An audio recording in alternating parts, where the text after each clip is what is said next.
everybody? This is Joseph Francis here, fan to fan, ready to bring you a very, very, I hope, energetic and entertaining show, as well as some interesting things that have happened in the last week. I will say one thing. We are not doing the trash bracket today. And the reason why we are not doing the trash bracket is because we want to give people a chance to vote and people a chance to do the interesting things that they do. That being said, we do have some interesting topics. One of them being the Wednesday night wars. All my wrestling fans out there are going to love this debate that we're going to get into. Also, Extreme Horror Rules pay-per-view. I don't even know what that was called. We're going to get into that pay-per-view because it was a horror pay-per-view. And I meant to do that. People are like, oh my God, is he having a seizure? And then we are going to talk MLB. MLB is starting tomorrow, mañana. It is starting mañana. Baseball is back. Loving what I'm seeing in Spring Training 2.0. That being said, let me introduce my co-hosts that are here. My man Calvin, we are going to save the best for last, so you're going first. Oh my God, that was so bad, right? Boom. What's up, Calvin? How you doing? Yo, I think he just called me trash bracket. I don't know how I feel about that. Really? Do you think that's I think as you know, the trash bracket is going to be sprinkled in here since we're talking about the Wednesday night wars, and there's a whole lot of trash that goes on there. But I'm doing well, to answer your original question. I love that. As the second string here, yeah, it's going well. That's I'm ready for war. You can see what my. I know. I'm just messing with you. Look, it's easy to mess with Joseph. It really is. That being said, we're going to go to my in-studio co-host, and I'm just doing one quick thing before we do that because I just feel like it needs to be done. Everybody knows here, I'm such a perfectionist. But that being said, how are you doing? I am great, and I get to mess with Joseph every day, Calvin, so that's my joy. So I'm terrific, is how that goes. Are you? Because I just feel like, first of all, are you excited about the topics we're going to talk about? I'm very excited about the topics. There's lots to say, and we got sort of a little bit cut off last time, which I didn't enjoy. So this time, hopefully, the internet gods are on our side. And seriously, that was so annoying because, and this is the thing that I want to put out there. We at Fan to Fan, for those that don't know, we pride ourselves on technical issues. Even as we're on the air, I'm doing some technical stuff while people are talking, while my co-hosts are talking, and we want to make sure we do a great show. But the technical issues, this stuff is not easy at all. I want to say that. Streaming a live show with multi-cameras, 2 computers that you guys can't see. You can see one of them, but there's another one offset. There's also memory, there's heating, there's all the time. It's just ridiculous. But this is what I love. I love video production. Video production sometimes loves me, but I still love it. That being said, going to go into a little monologue right now, a very short monologue, because one of the things that I do believe is that lately getting into the topics benefits us. But I just want to say something. We here at Fan to Fan love wrestling. We love everything that has to do with wrestling. And some of us have loved it since we were kids. Some of us, to my right, have loved it since 3-4 years ago. But have always loved the storytelling aspect. But the thing that I want to say is that there is a clear and unbridled better product out there. All of us grew up WWF/WWE fans. And we that's what we were. We grew up with Hulk Hogan. We grew up with Randy Macho Man Savage. Ooh, yeah. We grew up with the Goldbergs, the NWOs, Bret Harts, the Undertakers, Shawn Michaels, Triple H's, all these guys. Stone Cold Steve Austin, The Rock, of course. These guys we grew up with. And I will say from a personal standpoint, I always rooted for WWE. And now something has stolen my heart. Okay, maybe I was in a 20-year marriage, 30-year marriage, and now I have found the love of my life. And I'm not talking about personally, because that's another situation. That is something that has happened as well in the last couple of years. However, I am talking about wrestling. I'm talking about that love for wrestling, wrestling storytelling, character development. I'm talking about the unbridled action and character that comes in when you watch wrestling. I'm passionate about it. My co-host Calvin is passionate about it. My girlfriend and co-host Heidi is passionate about it. She's more passionate than I am. But there's moments where my heart hurts. And you see it on a weekly basis. I love competition. And I thought competition, when AEW was announced last year, competition was going to elevate. WWE was going to elevate. It hasn't elevated. As a matter of fact, the ratings, which we're going to get into in a second, have taken a nosedive.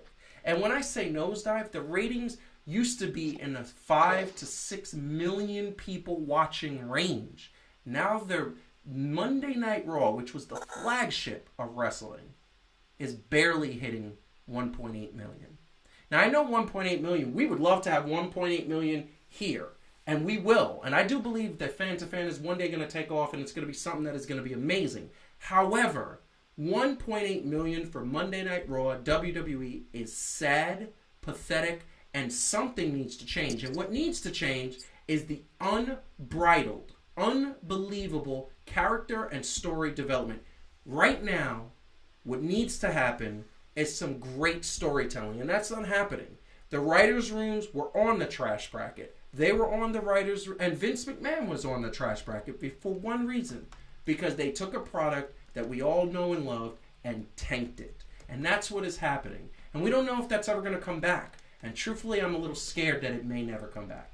As I stand before you, I am wearing a Jon Moxley t-shirt. This is AEW merch. My WWE merch, on another argument, never fits me right. It's always like, chokes my neck. This one feels comfortable. This one looks great.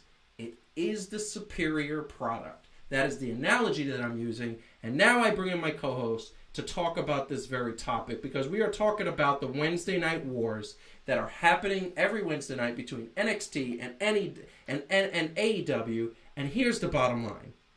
First, what do you think about the monologue? I go to Heidi first, ladies first. And second of all, let's start off with, what do you think about the monologue? Go ahead. Which part? So, I mean, every part. Yes. I mean, like, I think everybody who watches knows that we are AEW fans. It's sort of a bummer. I know that we're going to talk about the Wednesday Night Wars.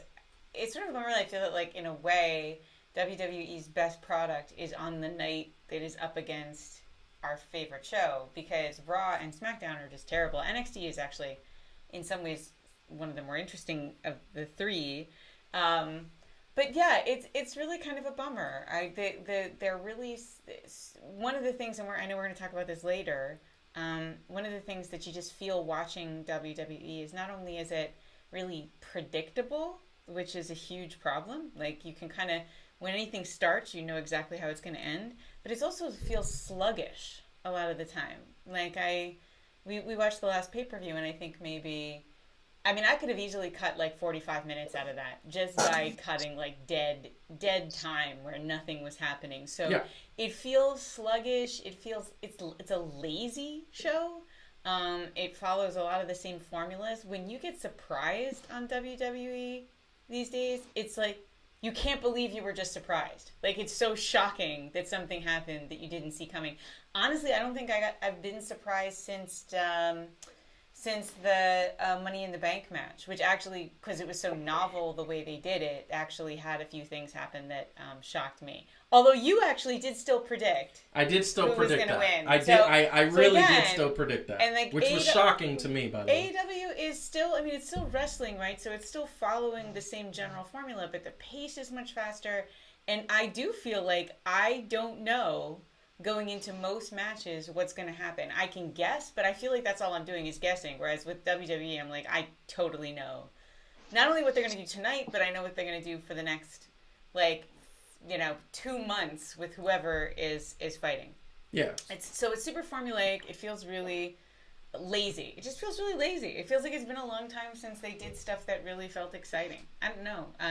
And yeah, and I agree with that. I agree with that 100%. So Calvin, what do you think? What do you think about the monologue? Because I referenced you a few times, and you know why I referenced you. You know why I did. The reason why I referenced you is because you love wrestling just as much as I do. We grew up on it. What do you think about the monologue? I think the monologue was spot on. I will say a couple of things. Yes. I think that especially Raw, especially Monday Night Raw, and sometimes SmackDown, but SmackDown might be a little better. I know maybe not numbers-wise, but to me, SmackDown is a little better than Raw. Raw's about as dry as those crackers that I was eating right before we went on air. And as dry as my mouth feel without having anything to wash it down. That's how dry Raw is. And it's not because of a lack of an audience. It's just dry, right? Yeah. 2, which is a small point, where is Otis? Exactly. Yeah. No. Okay. And here's the thing. Oh, my God. So this is a perfect situation. And we're going to touch on this a little later. This is a perfect situation. Where is the Money in the Bank winner? This is one of your most exciting storylines. It always is the Money in the Bank and the Royal Rumble storylines. Who's going to win those two? And what? And physically, by the way, a difficult man to hide. I just want to say. So much. So true. You can't easily play hide and seek with Otis. No. Well, and here's the thing, to Heidi's point. When you get shocked, especially on Raw, it's not even a good shock because they shock you because they're so horrible. And I think they figure like if they're so horrible, then they can give you something and you'll be shocked. But you're like, I'm shocked and appalled at the same time. Yeah. It reminds me of Hitch. So remember in the movie Hitch when he first meets when he first meets Kevin James's character. Yes. Right. He's like, what's our objective? And he's like, shock and awe. And he goes, that is shockingly awful. That's what I have to say about that. Shockingly awful. Like trash. You're right. It's like I can't believe they got worse. It got worse. I feel like every time that's what I'm going. Like I can't believe I got more bored by Seth Rollins. I thought I had bottomed out, and then it's like, oh no. And just for those who are watching, there was a point last year where she was Seth Rollins' biggest fan. I got a shirt. She loved him, and now I got a shirt. Yeah, I'm embarrassed by the shirt now. Can't wear the shirt. So I'm seeing a pattern, right? So last week we talked about Jerry Jones and his inability to have changed since 1995. Vince McMahon is in that same category, and your friend, not mine, who might have been the reason why we got cut off the internet for too much panty line showing. That's a possibility. And Heidi, look, this is what me and Heidi have to look forward to is the fact that we don't have to see that man's panty line this week. No, that was actually one of the reasons why I decided to let's just give the trash bracket a break. Yeah, that might have been a reason for some of my stomach issues. Also, I just want to throw it out there. But that's why you were eating crackers. There you go. Their inability. This is a classy show. Look, I feel like they have something in common. They have an inability to not relive the glory days so much, right? They can't. Like at one point, Vince McMahon was a visionary and he moved it forward somewhat because you know that he wasn't letting like the Bret Harts and the Shawn Michaels and all of that other stuff in for people who need a short wrestling history, right? He wasn't letting little average sized guys carry the belt. That's why Macho Man kind of got held back for a little bit. But at a certain point, right, he was like, yo, he's on it, right? Like he was on it. Yeah. And then he lost it. Yeah. And now he's trying to recapture it like literally the same way. And it's like, bro, you don't have a Stone Cold. You don't have a this. You don't have a that. You can stick to a little bit of the formula, but you got to COVID makes everything so. And hold on, before you go, I'm going to chime in because we were supposed to go Wednesday Night Wars first. We're going to just chime into Extreme Rules. Let's just go to Extreme Rules. Because say what you were going to say while I prompt that. Well, I was going to say, and maybe this has a lot to do with what I said earlier about the most exciting program that WWE has is NXT because it's the one that Vince McMahon has the least to do with. Yes. Because that is Triple H's baby. Yes. And, Vince doesn't really micromanage that. And because of that, you can see incredible talent. It's exciting. Yeah. Like, the pace is so much better in NXT of the matches. We don't have to spend 7 years listening to Seth Rollins drone on and on. And I guess we're going to talk about this, have the lamest fight. Yeah. So I want a perfect segue is to say that, so what do you get when Vince McMahon has control? Well, let's take a moment to look at first of all, there's no penny line shots, right? Okay, so first of all, just a Vince McMahon. No, this is about this logo, this pay-per-view.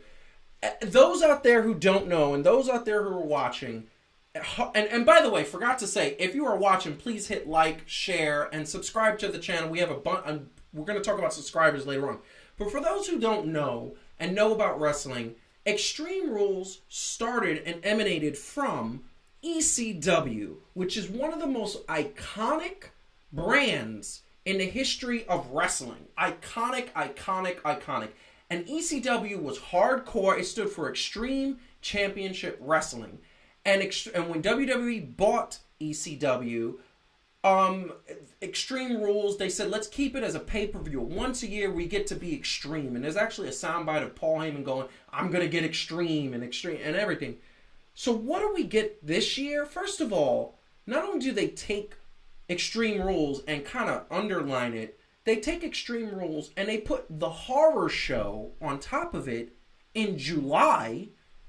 To me, horror, Halloween, and then if you look at the trailers and the promos for this show, all Halloween-esque. And they apply this scary element to it, and they make it look like you're in a bad version of Tron.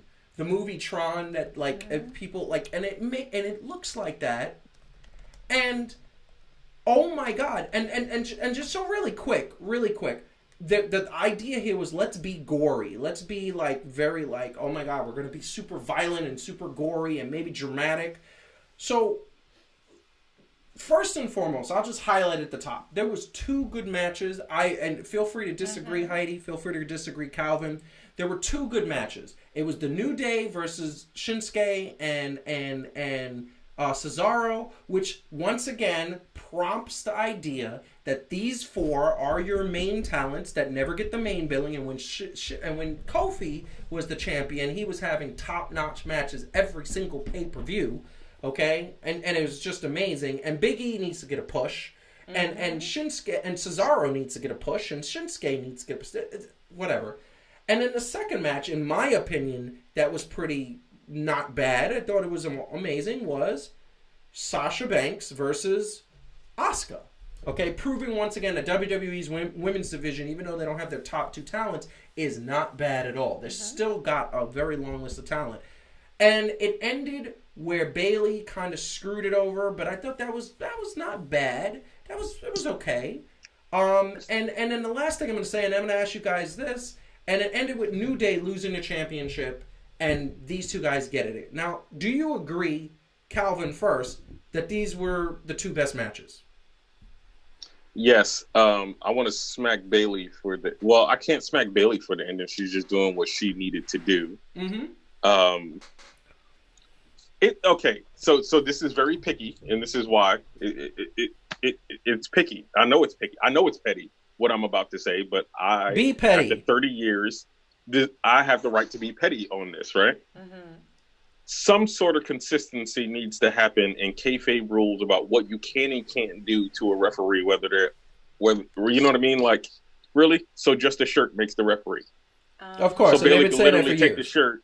Right, so literally, she could take the shirt off the ref, count to 3, and everybody's cool with that. Like, you know what I mean? Like, make it a believable ref thing. You know what I'm saying? Like, yes, make it a believable ref thing or something or whatever. And like, she still has the belt, and that's it. Like, she still just has the belt. Yeah, that's what we do. Okay, let's go with that. And that's the thing that I'm going to tell you. And the thing that I'm going to say is that it's absolutely horrible. Pay-per-view is that. Heidi, do you agree with that? Yeah, totally. I couldn't agree more, Calvin. It's not like consistency would be a nice thing. Like, there's been matches in the past where we all had to look at the tape, right? Because it was such a close call, and we made such a big deal out of the refereeing, and then apparently any jackass can just put a ref, and then that's a thing. So which is it? And one of the things I like about AEW is they are, I think, trying to be much more consistent about what a ref is. Yes. And what they do. And Jericho, has scolded some of the tag teams for not tagging. Like, my favorite tag team, the Lucha Brothers. Yeah. Like, you gotta tag. Like, and we're going to show how amazing they are later. You have to, play along with the rules. It doesn't mean you can't cheat, but you gotta cheat, and not get caught. That kind of cheating is a part of wrestling, and it always has been. Exactly. This goofiness, right? This is goofiness. This doesn't make sense. It's bad script writing. And once again, this is why the WWE creatives are on the trash bracket, and they've been since knocked out. However, they made it pretty far. But here's the thing. This is the thing that I'm going to say. And I'm going to save the worst for last, because I thought this was very stupid. This match, and I don't know how else to describe it. It was very stupid. It took a guy who, to me, is one of the best performers in Dolph Ziggler, and made him look like a pipsqueak. And I know he's not as big as Drew McIntyre, but he's got some pretty good moves. He's been around. He's a veteran. He's held the WWE Championship before. He's held the World Championship. He cashed in Money in the Bank. He almost won several Royal Rumbles. And you make him look like the only way he can win is by putting this major stipulation, and he still lost. So you buried one of your top talents, right? Okay. Then we're going to go to what I thought was a sad attempt at replicating AJ Styles versus The Undertaker and John Cena versus Bray Wyatt. And in the sense that, first of all, the camera work was horrible. From my perspective, the production value sucked. And there's no other way to say it. It sucked. Silly. And it was horrible. I felt like I was watching, what's the movie where the camera's moving the whole time? Blair Witch Project? Oh, Blair Witch Project? Except that is actually scary. Hold on, Blair Witch Project I think wasn't that bad. I'm talking about one where the monster attacks Manhattan. Oh. They made a Netflix movie. Yeah. Come on, Calvin. Cloverfield? Mm-hmm. Oh, yes. Sorry. Cloverfield. Mm-hmm. Where you couldn't see anything for half the movie, and you're like, God, could somebody just put a camera stabilizer mode on?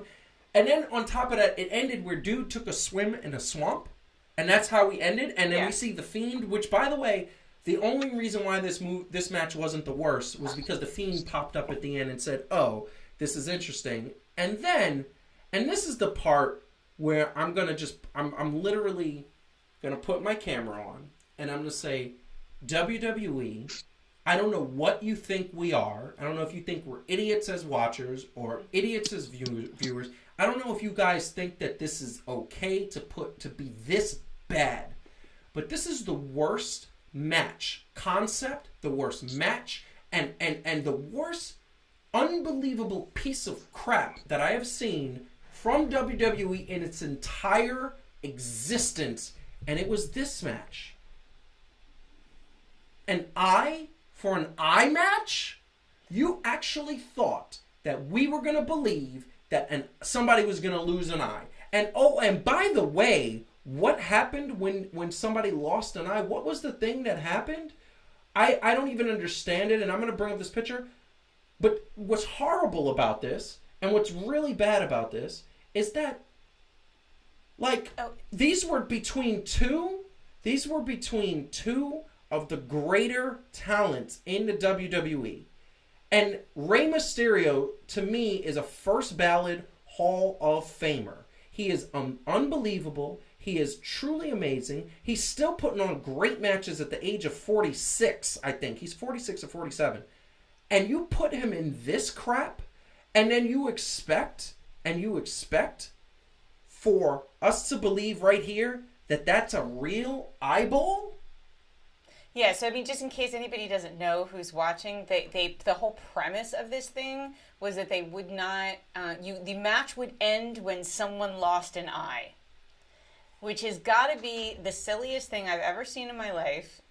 It's, first of all, as a premise, it's just the dumbest thing I've ever seen in my life. Couldn't agree more that Rey Mysterio deserves infinity better than how he was treated in this. By the way, here's the thing, Calvin, this is what I was saying while we were watching it. So here's the thing about this premise, right? So the whole idea was throughout the entire match, they were both trying to take each other's eyes out with random objects that were happened to be there was just a spear, and then there was a wrench, and then it's like playing Clue, but with stuff you can stick someone's eye out with. And of course, because it would be incredibly dangerous to actually get the objects close to someone's eye, it was like they were always like at least a foot away and like wrestling from up here. And then it's like, oh, I'm going to get you with this wrench, but I never seem to get it closer than a foot away from your face. So there was never really any sense that anything dangerous was going to happen. I'm gonna chime in really quick and then let Calvin react to this. It was so silly. And here's the thing. It reminded me of that scene from Austin Powers where the guy's laying on the ice and he's gonna kill him with a Zamboni. And he's like, move out of the way, and he's like a mile away, and he's just and a Zamboni machine probably goes a mile an hour. Yeah.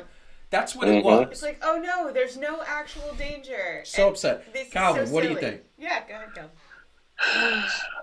I don't even know what to think. Like,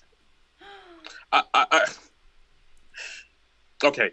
First this one, and then I want to say something about the swamp thing match. Absolutely. But so I guess I would have been okay being in disbelief that they tried to go through with the match, and I would have been okay with them ruining the ending of this match. Mm-hmm. Right? Like you know what I mean? Like no, there's no way they're gonna do it, and you're like, oh, they did it, but then somehow they messed it up, right? And then you're like, okay, phew. You don't have to insult my intelligence that much. But no, they went through it. No, so the one thing I don't want them to have follow through with, they did to the end. Like somehow Vince was like, yo, I believe that this right here is going to be my money match right here. Because, so he needs to be fired. Listen, Vince McMahon needs to stop. He needs to stop. This man needs to retire. He created an amazing product. He created something that we all know and love. Take your legend, and because he is still legendary at this point. Mm-hmm. Like last couple of years would not kill his legend. Take your legend, go enjoy a beautiful island. I'm sure he could buy an island at this point. Enjoy it, love it, and let Triple H run this company, because Triple H, the first day he's gone, will change everything. What are you going to say about Bray Wyatt and Braun Strowman? I think it even had so even the last, and I don't want to ruin it for anybody, so I'm not going to give like specifics, but like the last promo that they had before the actual pay-per-view, when they tried to make it seem as if for some reason somebody as big as Braun Strowman, not that Bray Wyatt in no way is a bum or anything else like that, right? No. But for me, it doesn't seem like the way that they've always built Braun Strowman that there would really be a reason besides like some of the psychological things, right? Because Bray Wyatt's character is great, but like they kind of had Braun Strowman try to be shook, like right before everything happened. Yep. Like the sense of urgency, and I got that, and I was like, okay, you could probably still do something with that, and they didn't. Nope. No follow through. And I'm like almost excited, right? Like, okay, what can you do with it? Like you could do something with this because history, right? Yep. Like bring out things we don't really know about Braun and all that other stuff. And okay, I can see how he could, play on that, even though that's a big dude. Like I can see that. Mm-hmm. And then I didn't see it. It was so given how great the John Cena Bray Wyatt one was at WrestleMania, and how great the Undertaker AJ Styles one was, and how tense they were and surprising. And it's like, this was nothing. This was just like two gross dudes in a swamp. And it is so sad because there is such a great story there, and they punted. Just keep, and the thing about Vince is here's the thing. Nobody wants to like hear the Rolling Stones make a new song at this point. Like, we want to listen to the old songs, and then we just want other people to make new songs. And that's the thing about Vince. Like, he's past his moment. I did Calvin, did you like I liked the Asuka and Sasha Banks match, and the tag, because again those were pretty fast. They were, I mean, like, honestly, like Braun Strowman and Bray Wyatt didn't wrestle. They just punched each other in like waist deep water. And he punched a bunch of like. And I'm gonna say it one more time. The production was it was shaking all over the place. Just shake. So you're like two really great wrestlers who didn't even wrestle. Yeah. You know what I mean? Like that's right. Crazy. Yeah. They didn't wrestle, and Calvin hit on a very good point. Like at the end of the day, they don't have follow through. And here's another example that they don't have follow through. So a couple weeks ago, it was reported that a new faction was going to be forming. It was going to be formed by MVP, and I was loving this because the first member of MVP's faction was going to be Bobby Lashley, and I'm like, oh, that's fantastic. I like this. This is great. The third member ended up being Shelton Benjamin, who I love. I still think is very talented, and he won the 24/7 championship. In one night, they formed this third guy, 24/7 championship. They come to the ring. You feel like the momentum's in a way. All they need is Bobby Lashley to take it from Drew McIntyre. Can we see that at SummerSlam? And then all of a sudden, who do they lose to? A returning Ali. What's his name? Who's tiny and bald, and Cedric Alexander. Oh, that's who they lost to. What's his name? Ricochet. The jumpy guy. Ricochet. Yeah. So what you did is you had all this momentum, all this storyline. They even had a scene where your favorite character came up, gave a fist, and said, "Damn," because this was supposed to. Farouk was in there. He did the damn with the fist because at the end of the day, this was supposed to be the Nation of Domination Part 2. And for those who don't know, the Nation of Domination in the late 90s versus DX was some of the best rivalries. The Nation of Domination included, for those who don't know, Farouk, who started the group, Rock, who later became The Rock, and Mark Henry at the time was Sexual Chocolate, and D'Lo Brown. And D'Lo Brown. And here's the thing. That was some good rivalry. So you saw that this rivalry was coming. You saw that they were created. Farouk did it. And what did they do? They stopped the momentum by losing to these three dudes. These three dudes, who one of them never gets a push, Cedric Alexander, because they don't believe in him, even though he is amazing, I personally think. I love Cedric. Ricochet, who is super tiny and just hasn't done anything since he came up from the NXT. Yeah. And Ali, who everybody thought was the secret spy on SmackDown with the computer and didn't get that storyline. He's just returning from injury. Mm-hmm. Who, by the way, is a Chicago police officer in real life before he became a wrestler. What? Yeah. Like, that's the perfect example of exactly what Calvin's talking about, which is no follow through. And how many other storylines have they done this with? Let's see, probably almost every one of them, because they didn't have Shayna Baszler on TV because they just didn't have anything for her. Mm-hmm. The same thing with Bianca Belair, right? They didn't have anything for her.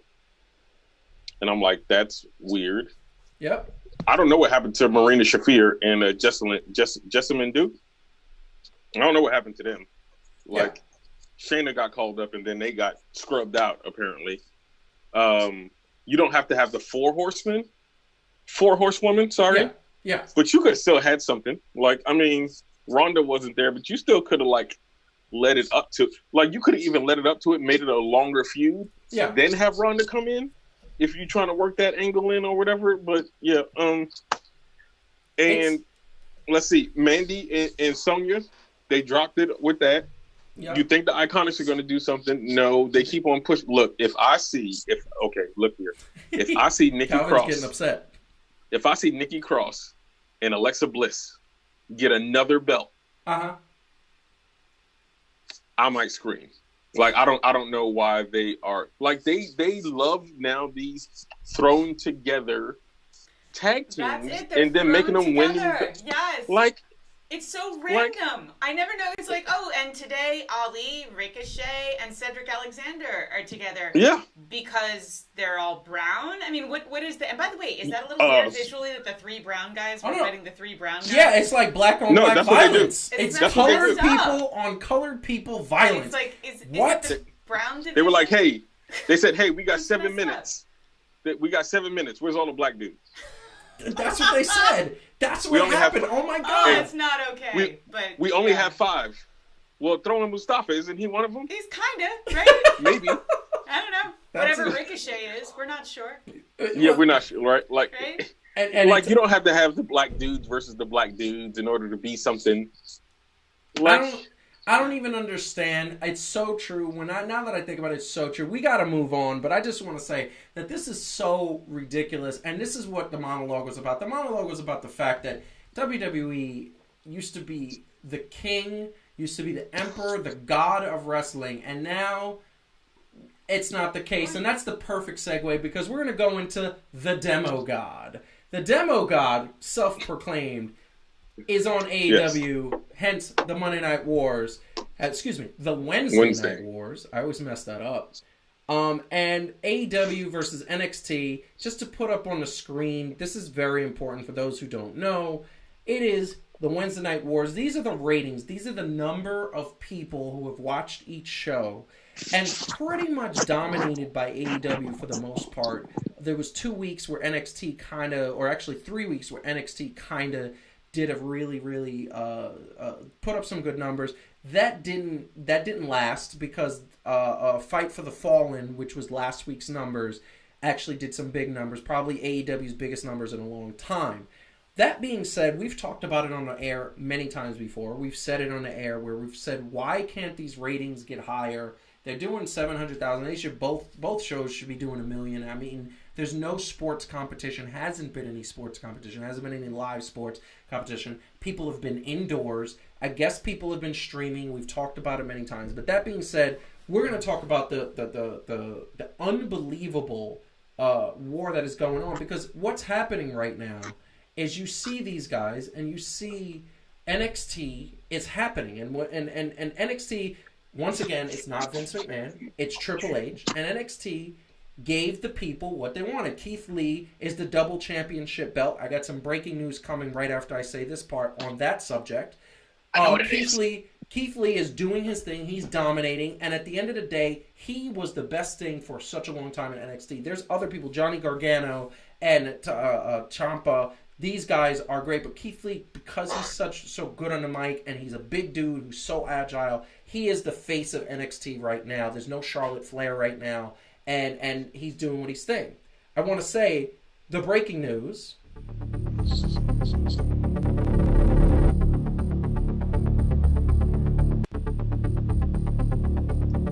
The breaking news is that Keith Lee has relinquished the NXT North American title.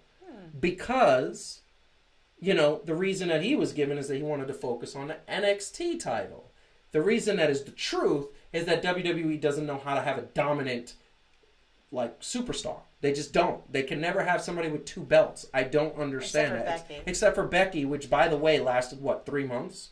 She should have had it for the time she gave it up. There was really no reason why she lost that. That being said, so Keith Lee has 1 belt. Keith Lee is still the NXT champion. And that is what is happening. Now, on the other end, you have AEW, who had an amazing 3-week period with Fyter Fest and Fight for the Fallen.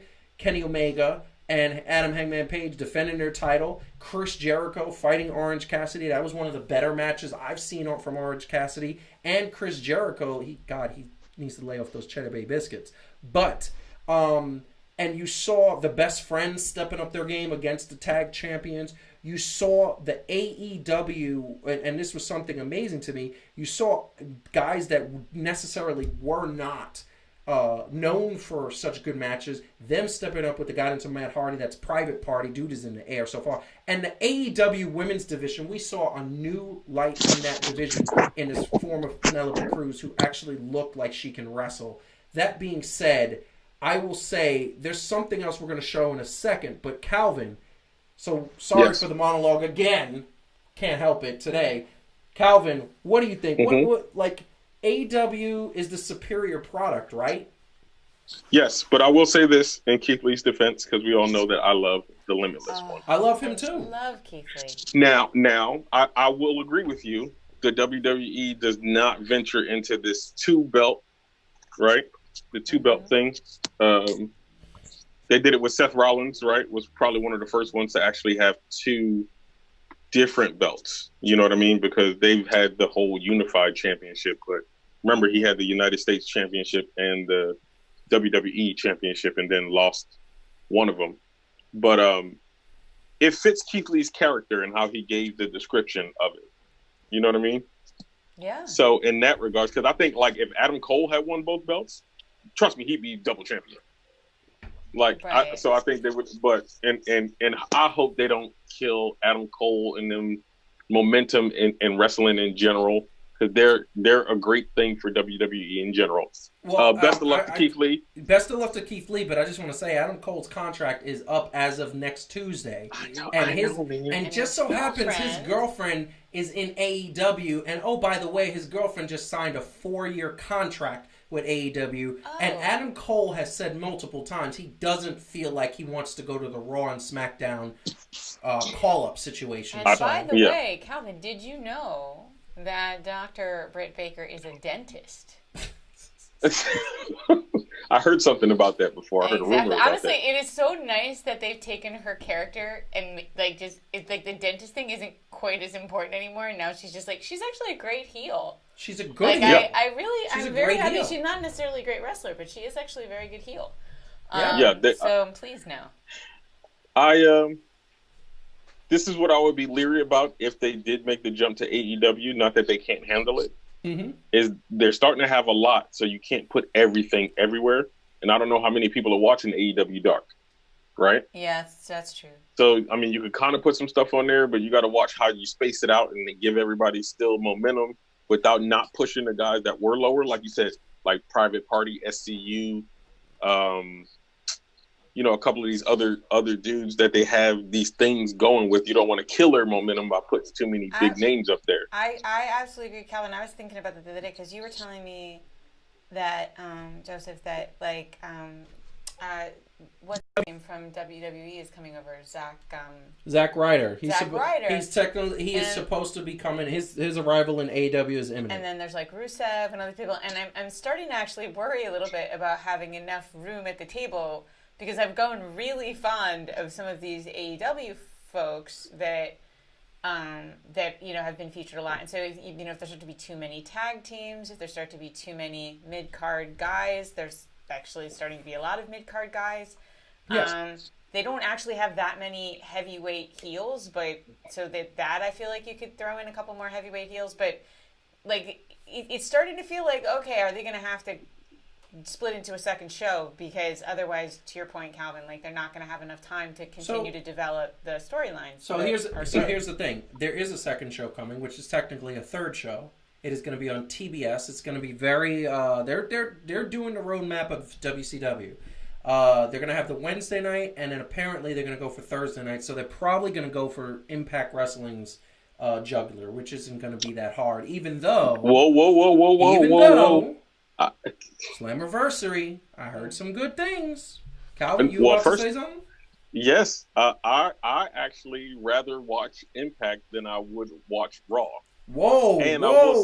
Hold on. I said it. Hold on. That is breaking news. I don't know who you are, but what have you done with Calvin? What have you done with Calvin? Calvin never says that. Wow. I said Raw. I didn't say anything else. But wow, you think Raw is trash. That means you think Raw should be on the trash bracket. Yes, because look, okay. I'm excited. Wrong. Okay. He's not wrong. I'm not saying he's wrong. He's never said that before. Deonna Purrazzo came in. They actually did a little something with her. Yeah, and she won the belt. I don't even feel like it was too fast. Champion. I don't even feel like it was too fast. You know what I mean? Like I don't feel like they were just overreaching with that one. It did seem like that was something that WWE just let slip through the cracks. Of course. Okay. Of course. EC3 came back.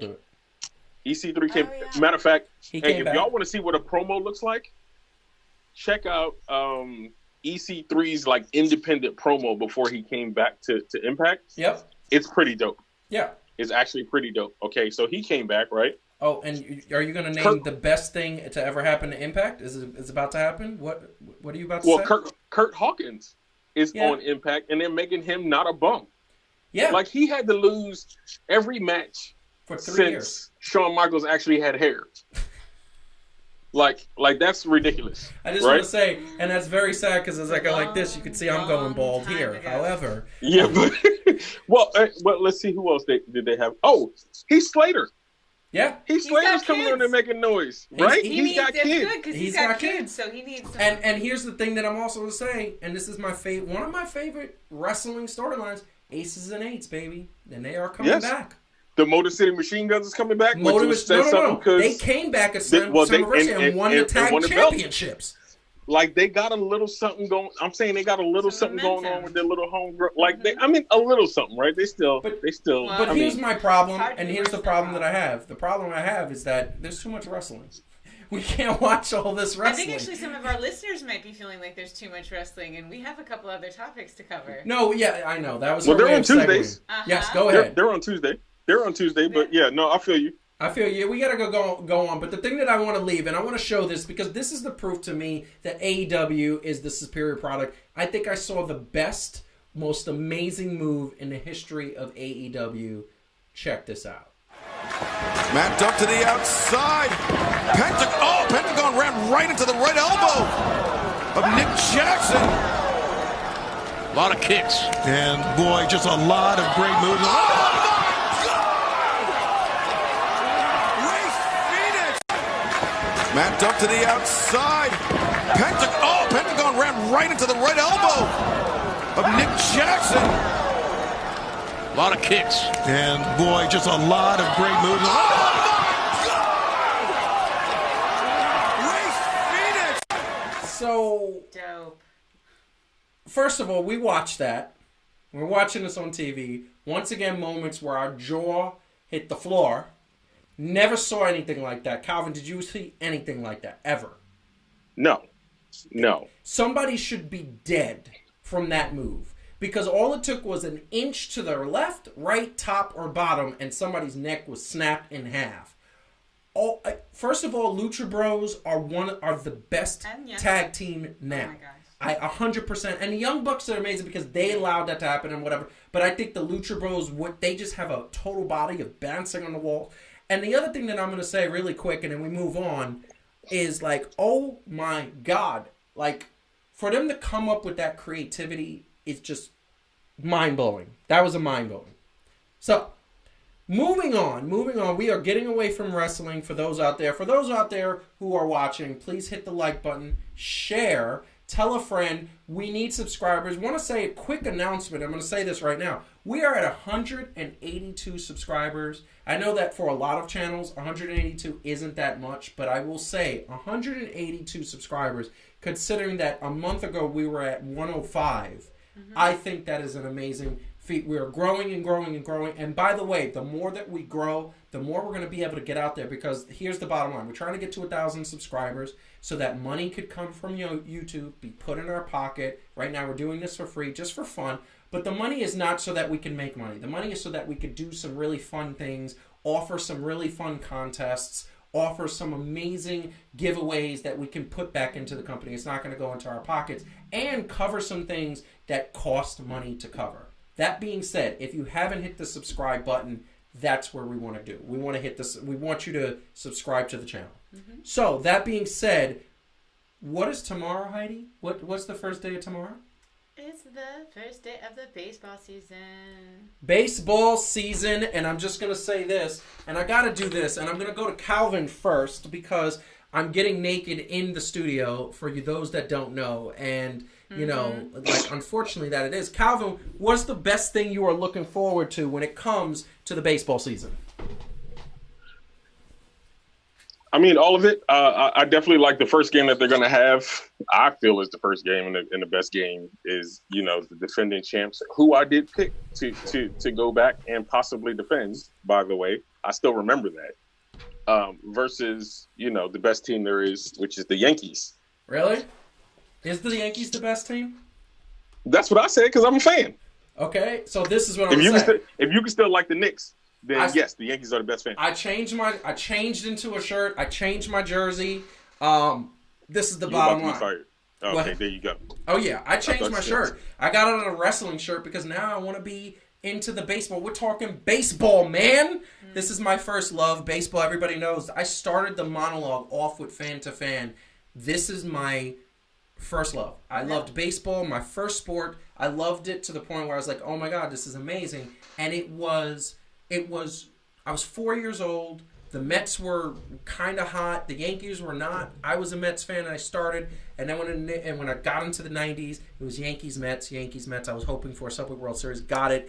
It didn't go well for the Mets. It wasn't competitive. I'm hoping I get that again when it'll be Game 7. That being said, this is the thing we want to say about the MLB. I made something that I think is amazing, and I think it was successful there. And really quick, Heidi, what's the thing you're looking forward to about the Major League Baseball season? Actual baseball playing. You just want baseball. Bob Costas playing from the games from 1985. No, I would like Bob Costas. I just don't want it to be games from 1985. That's actual baseball. I like that, and I like the fact that it's actual baseball, and I like the fact that it is 100%.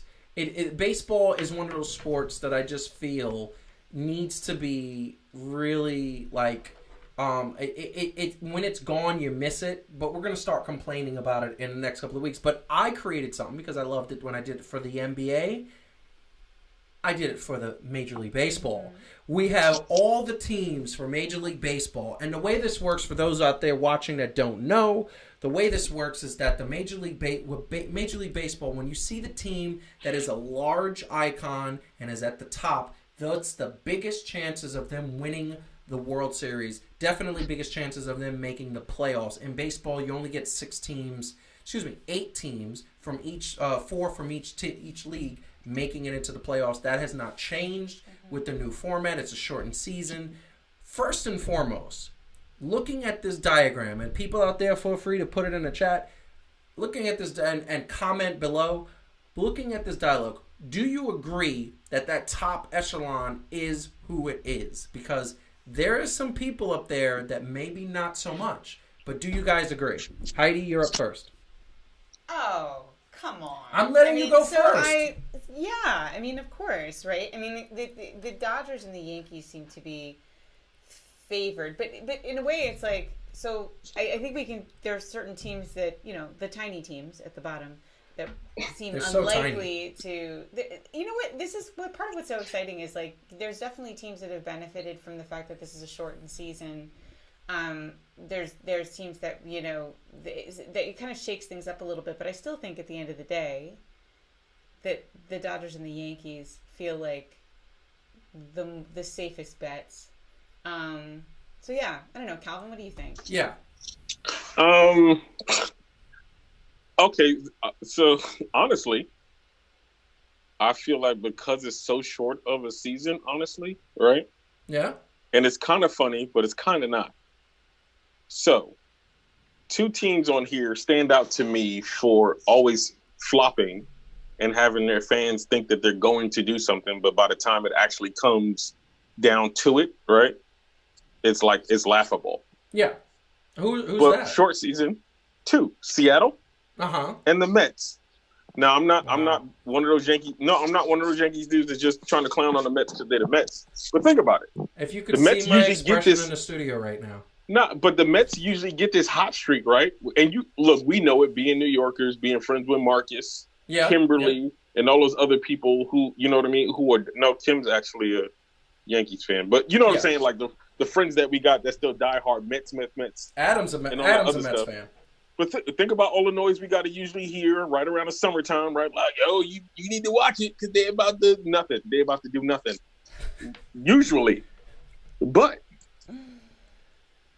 short season? Yeah. Right? Like, to catch momentum, like, I'm not really taking them out of contention, honestly. Like, first of all, the Astros, I don't care. I don't even know why you got them on there. But listen, I'm going to get to that because that's the controversial thing, because they are, if you notice, they're not at the bottom. The Astros are at the top. And what's crazy about the Astros is that the Astros actually lost their second, pretty much their 1B pitcher. He's not a one. He's a Cy Young. He was the runner-up in the Cy Young Award. They had the winner, which was Justin Verlander, who's still there. And then the runner-up for the Cy Young Award was Garrett Cole, who is now with the Yankees. They lost him, but here's the bottom line. That Houston pitching staff and farm system and players, apparently they're still good, even though they're not cheating anymore. So, well, I mean, yeah, that is the thing about so many cheaters in professional sports, is that they actually are good without cheating, but they don't dare not cheat, right? Well, and that was the thing with the Astros. I mean, so let's look back at it. That was the thing that was really so surprising, right? Was that they were cheating because it was almost believable, right? Like in general, like, yo, like Houston doing something over there. Okay. Like, right. You know what I mean? Like, even though you can't reconcile with your team losing, you like, I mean, it was a squad, right? It wasn't like, really? So then when they cheat, you like, I knew it. Y'all some suckers. So they ended up being suckers. That's why they suckers. And listen, I don't want, like, first and foremost, and I want to say this very clear, I hate cheaters. I hate cheating. I hope they don't even make the playoffs. I hope that they are last in their division. I hope that they suck. I want them to suck. And I hope the Yankees knock them out. And that's just personal vendetta because I am a Yankees fan. But here's the bottom line. The bottom line is that the one thing I'm very scared of, and the one thing that I hope doesn't happen, is that I hope Houston doesn't get a fire lit under their behinds and say, oh, you thought we were cheating? Oh, now we're going to prove that we don't need to cheat. We can win without it. And then they're going to get a chip on their shoulder. By the way, just as a... they're going to have a chip on their shoulder. And by the way, just as a quick note, yesterday they played the Milwaukee Brewers, and 7 Houston Astro players got beamed. So I was just going to say, yes, they have a chip on their shoulder, but so does every team that played them and got cheated on. Right? So it's like, I don't know who has the bigger chip. Frankly, I'd want to bust their heads open myself. So, and then the funny thing is that the umpires didn't even throw anybody out. The umpires just said that's what's kind of happening. Everybody's annoyed. They just get whatever. So looking at this, and you look at this and say, you know, everybody expects. So first of all, the way I design this, I put this up there. First of all, you got to give credit where credit is due. The Washington Nationals are the defending Major League Baseball champions. So, and what is the primary thing in wrestling said by the great Ric Flair, Calvin? To be the man, you got to beat the man. Exactly. And at the end of the day, they are the men. They are the guys. They are the champions. So you put them at the top. But everybody's talking about the Los Angeles Dodgers because the Los Angeles Dodgers just signed their star player to a 10-year, $380 million contract, Mookie Betts. And Mookie Betts is just as good as Mike Trout. He's on pace to eclipse Mike Trout in statistics even sooner than he did. Mike Trout is the standard bearer in Major League Baseball. He is the face. But the Dodgers have Mookie Betts, along with 7 other great players. Didn't Mookie Betts didn't his daddy play for the Mets? No, not the Mets. No. That was Mookie Wilson. I mean, I just was going to ask, are you contractually obligated to play baseball if your name is Mookie? I think so. You never, there's no other thing. You're like, oh, my plumber Mookie. Like, it's not a thing that happens. My plumber Mookie. Like, everybody named Mookie is a professional baseball player. In fact, if you want anyone watching at home, if you'd like your child to be to play baseball, if we had another kid, we should definitely name him Mookie. Mookie Francis. Is definitely going to play ball. Oh, Lord. Yeah. Listen, he has to. Yeah. Listen, Joseph's a good common baseball name. There's a lot of Josephs. No, but it's not a guarantee. You know? I do have a 6-year-old that you hope well, we need to rename him Mookie. I just want to throw that out there. And that's fair. And the thing that I'm going to say is, like, once again, putting this up, the Los Angeles Dodgers made it to the World Series many years. They were in the National League Championship last year. They made it to the playoffs. Here's the bottom line. The reason why I'm not talking about the Yankees, and I'm going to do an extra point on this, people at home, that in the next couple of days, this is going to be an extra point. The Yankees had a 5 starting pitcher that any of these guys could have been number 1 starters on any other team. Well, one of them, Luis Severino, out for the year because of Tommy John surgery. The second one, Matsuhiro Tanaka, we showed that 2 weeks ago, got hit in the head with a 112-mile-an-hour ball off the bat of Stanton. He is in concussion protocol for the next 2 weeks. Okay, so he's not going to be there for the season. Okay, though, right? Just 2 weeks. It's just 2 weeks, but you never. It's a shortened season. Who knows? If you don't have your team, next thing you know, they're like 1-20, and or 3-20, because Garrett Cole wins his wins, but nobody else wins. And then DJ Malehu, I can never say his name. He's supposed to be the opening leadoff batter for the New York Yankees. COVID positive, so now he has to quarantine for 2 weeks. And other injuries have happened left and right. The Yankees are no longer a favorite. So here's the question. Yankees, who are you picking? Who are you picking to win in the national? And by the way, the difference is that the leagues are set up differently. There's no National League, American League. It's just top 8 teams get in. That's the exciting thing. Who are your 8 teams to pick? Calvin, go first. I need you to pick quick. You suck. I know. I'm so evil. All right. And in no particular order in the 8. You don't have to say an order. I will let you guys off the hook for that one. LA. The Nationals. I'm gonna say Houston still. Ugh. I hate to not say it, but yeah. Chicago. I'm still going with Chicago. The Cubs, right? Because the White Sox, you can't even find them. No. They're all the way at the Chicago. bottom. They're tiny letters. Yes. I'm gonna say Tampa Bay because they've been a little relevant in the past a little bit, and I'm taking into account short, and I'm counting short. You know what I mean? Short season. Yep. I'm gonna put the Mets in there. Nice. He just trashed short the Mets season, and they flipped it. No. Remember what I said? I said I'm gonna give them a chance, them and the Mariners, because usually they get this run, but then they find a way to lose. But I figure with this short of a season, it's less likely that they're going to find that way to lose. Makes sense. Tampa Bay. I put Tampa Bay already. Minnesota. Okay, you're at 6. 7. Oh, 7. You're right. You haven't said Yankees. Yeah. Oh crap.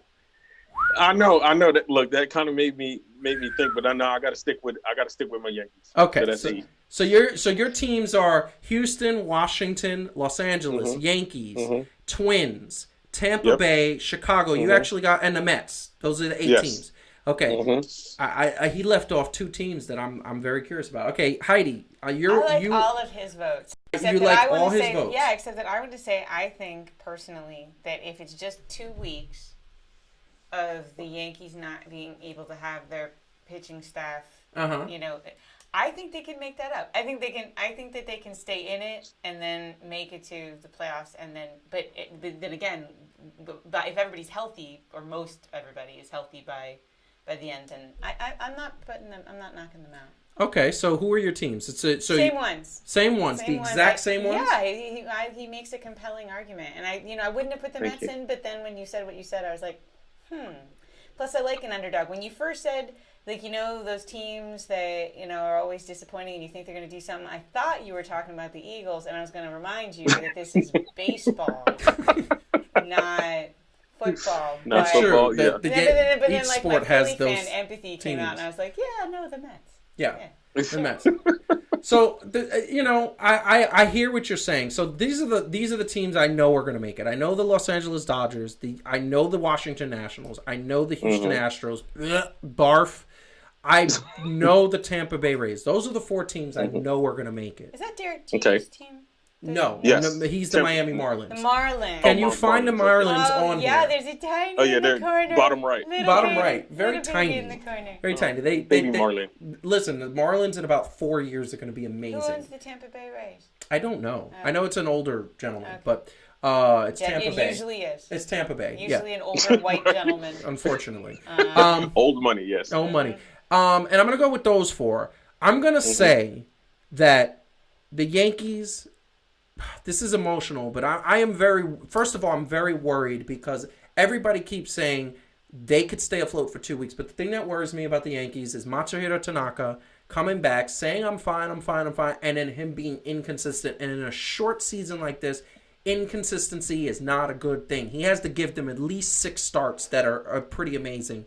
And by the way, he is mostly inconsistent when he comes back off of injury. Unfortunately, that's been his history.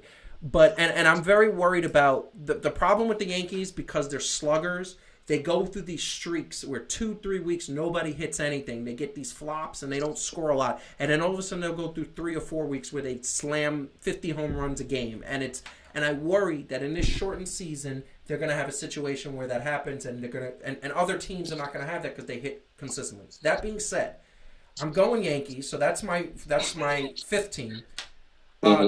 Nobody said the Atlanta Braves. The Atlanta Braves won the division last year by like 20 games. I mean, and I understand. Listen, I don't like the Braves. I hate the Braves. They're just as bad as the Boston Red Sox and the Philadelphia Phillies, but they're good. They have a good team. I'm gonna go. Right. I'm gonna go Atlanta. I'm gonna go and I hate this team too. I'm gonna go Milwaukee Brewers. The Milwaukee Brewers thought about them. Beat Chicago. I thought about them. Well, what did you say, Calvin? He thought about it. I thought about them. Yeah, they're there. They were pretty decent. And that puts me at 7. So that means I only got one more team. And you're talking Twins, Mets. You're talking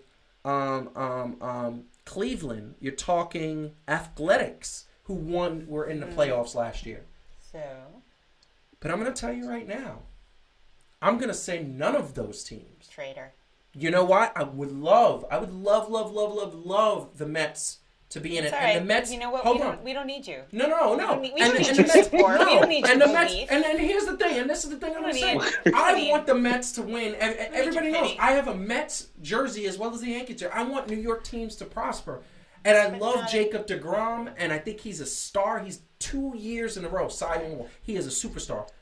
And Stroman is very good, too. He's another good pitcher. They have a 1-2 punch, but they don't have a third punch. So I'm not going to follow him. But you know who I'm going to go with? Right. Because I've been saying for 20 years of my baseball existence that if they ever got away from the Mile High Stadium in Colorado, the Rockies would do something. They're not going to be playing in Colorado. They own their home. They have the least amount of home games. They are going to be traveling to the other stadiums, and they are going to be moving away. I believe the Colorado Rockies are going to make the playoffs in the Western Division. It's going to be the Dodgers and the Rockies coming from there. Fine. And guess what? Now, let me say this, though. Interesting fact. Yes. Right? So, born in New York, so the Yankees were the more consistent team for our lifetime. Yes. Yes. More championships. Right? So, outside of that, I've lived in New York, Colorado, and now Washington. Yeah. 3 states that have 3 teams that are notorious for getting your hopes up and then letting you all the way down. Everywhere you go is heartbreak. Everywhere you go is heartbreak. Yeah, like all the way. Like I tried. Y'all don't understand how much I tried to give the Rockies a chance, right? Yes. When they had Tulowitzki and right, like they had a squad. Like they had a squad. They had a squad. On paper, they had a squad, right? I'm like, yo, all right, we gonna do something. I said it in quotation marks because I wasn't fully adopting them. Yep. And all the time, just nothing. So if they win somehow, I'm boycotting baseball forever. Well, this is the thing that I'm going to say. I'm going to say that the Colorado Rockies, everybody knows that when you play in Colorado, it's hard to pitch in Colorado because the balls, when you hit the ball, a bloop single ends up being a home run. Like it because the ball travels. So the pitchers always have a higher ERA than all the other teams. And like I said, they're playing the least amount of home games. This is a long shot. Let me tell you something. I'm probably going to be wrong, and I hope that I am wrong, that the Mets get in. But I'm looking at Colorado actually has some good offense, and their pitchers are decent away from the Colorado Stadium. Also, I just realized we did leave a team off, and this is my fault. The Diamondbacks are not on here. So that is 100% my fault. And Arizona was as you can see, we didn't miss them. Well, so Arizona was right there. They missed the playoffs by 4 games. You left the Sox off. I don't see the Indians. No, the Indians are right here. They're the C. I didn't want to put the racist logo on there. I put their other logo, their alternate logo, which is I didn't want to put the racist logo on there. And the White Sox are right down here with the little triangle. So, there they are. Yeah, they're right here. So it was everybody except the Diamondbacks that are there. So that being said, I'm just going to recap this really quick because I think it's important to acknowledge. So Heidi and Calvin both are going Yankees, Los Angeles, Washington Nationals, Houston Astros, New York Mets, Tampa Bay Rays, and Minnesota Twins, and Chicago Cubs. Yes. That's Chicago, right. yes. You know, like Barack Obama said, it's about hope, but you probably don't like him either. I love Barack. He is still my That's president. all I'm saying. He's still my president. That man is and by the way, man. And by the way, the Rockies should be the one with the home field advantage since they live in Colorado. So the